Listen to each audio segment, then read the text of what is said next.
Hello students, आज हम शुरू करते हैं क्लास 8 का चैप्टर 2 जो कि है linear equations in one variable. इसमें हमें कुछ इक्वेशंस गिवन हैं, उन इक्वेशन को सॉल्व करना है और फिर हमें जो रिज़ल्ट आया है यानी कि जो x की वैल्यू आई है उसको चेक करना है।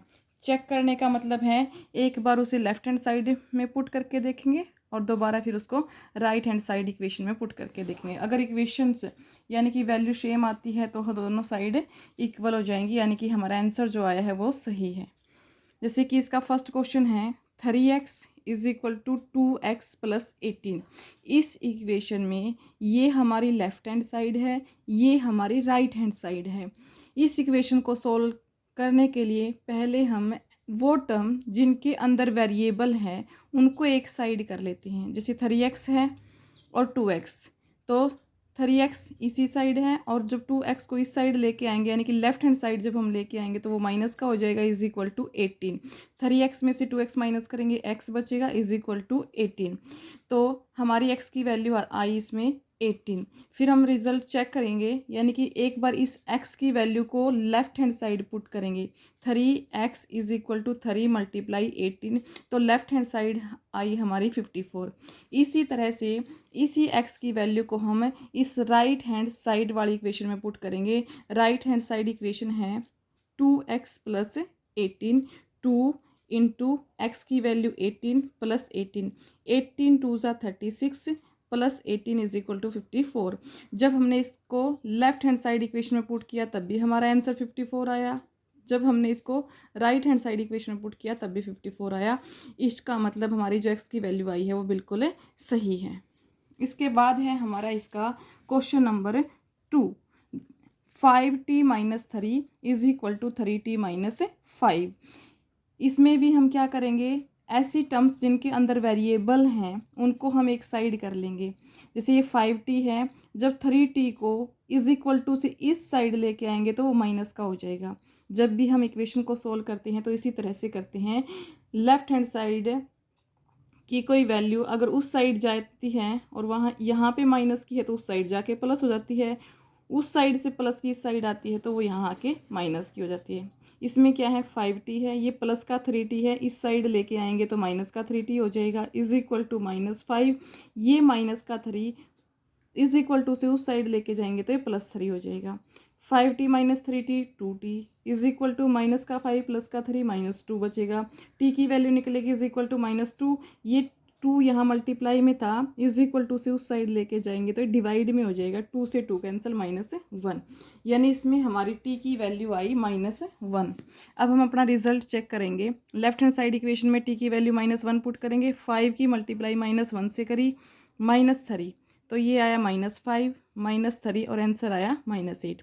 फिर इसी t की वैल्यू को राइट हैंड साइड इक्वेशन में पुट करेंगे तब भी हमारा आंसर कितना आता है -8। इसका मतलब हमारी t की वैल्यू बिल्कुल सही है। इसके बाद है हमारा question number 3। 5x plus 9 is equal to 5 plus 3x। वो टर्म्स जिनके अंदर वेरिएबल है उनको हम एक साइड कर लेंगे। 5x है, अब 3x यहाँ इस साइड प्लस का है, इस साइड लेके आएंगे तो ये माइनस का हो जाएगा इज इक्वल टू 5। ये प्लस का 9 अगर इज इक्वल टू से उस साइड जाएगा तो ये -9 हो जाएगा। 5x में से 3x माइनस कर दिया 2x इज इक्वल टू 5 में से -9 किया तो -4। x की वैल्यू आएगी हमारी -2। अब इस x की वैल्यू -2 को हम एक बार लेफ्ट हैंड साइड इक्वेशन में पुट करेंगे तो हमारा आंसर आया -1। फिर हमने राइट हैंड साइड इक्वेशन में पुट करी तब भी हमारा आंसर आया -1। इसका मतलब हमारी x की वैल्यू जो 2 आई है वो बिल्कुल करेक्ट है। इसके बाद है हमारा क्वेश्चन नंबर 4। जब 4z plus 3 is equal to 6 plus 2z। ऐसी टर्म्स जिनमें वेरिएबल उनको हम एक साइड कर लेंगे। 4z ये प्लस का था, इस साइड आएगा तो माइनस का हो जाएगा। 6 था, ये प्लस का 3 अगर उस साइड जाएगा तो माइनस का 3 हो जाएगा। इसमें होता क्या है, अगर हम एक लेफ्ट हैंड साइड को दूसरी लेफ्ट हैंड साइड वाली वैल्यू को दूसरी साइड लेके जाते हैं, अगर वो यहाँ प्लस है तो उस साइड जाके माइनस, इज इक्वल टू से इस साइड माइनस की है तो इज इक्वल टू के बाद प्लस, अगर एक साइड मल्टीप्लाई में है तो उस साइड जाके डिवाइड में हो जाती है। तो यहाँ पे 2z is equal to 3, z की वैल्यू निकली 3/2। 3/2 को फिर हमने एक बार लेफ्ट हैंड साइड इक्वेशन में पुट किया तो हमारा आंसर 9 आया। फिर हमने राइट हैंड साइड में पुट किया तब भी हमारा आंसर आया 9। इसका मतलब हमारी जो जेड की वैल्यू आई है वो बिल्कुल करेक्ट आई है। इसके बाद है हमारा क्वेश्चन नंबर 5। इसमें 2x - 1 = 14 - x। इसमें भी हम वही करेंगे, वेरिएबल वाली वैल्यू सारी एक साथ रख लेंगे। 2x, ये -x इस साइड आएगा तो प्लस का हो जाएगा, ये -1 उस साइड जाएगा तो 15 हो जाएगा। 3x = 15, x की वैल्यू 5 निकल जाएगी। x की वैल्यू को पहले लेफ्ट हैंड साइड इक्वेशन में पुट करेंगे तो हमारी आंसर आया 9। फिर जब हमने इसको राइट हैंड साइड इक्वेशन में पुट किया तब भी हमारा आंसर आया 9। इसका मतलब हमारी जो x की वैल्यू है बिल्कुल करेक्ट है। इसके बाद आता है हमारा क्वेश्चन नंबर 6। क्वेश्चन नंबर 6 में क्या है, 8x + 4 = 3 × x - 1 + 7। इस क्वेश्चन में हम पहले इस ब्रैकेट को सोल्व करेंगे। इसको जब सोल्व करेंगे तो 3 की मल्टीप्लाई x से की तो 3x, -3 की मल्टीप्लाई 1 से की तो 3 + 7।